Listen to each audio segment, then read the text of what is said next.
Here are some of my favorite group management tips that I have used for many years.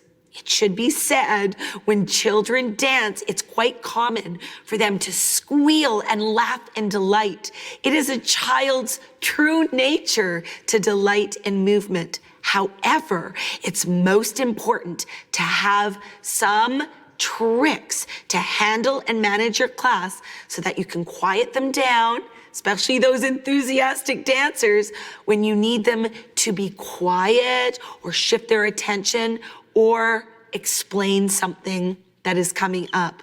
Sometimes I love to establish a quiet sound. Here are some of my favorites. Hand raised, and all the children raise their hands. Hands on top of their head, and a rhythm pattern like head, shoulders. The idea is simple. Whenever I do the sign or action, the children must do it too, until everybody is quiet. It works like a charm.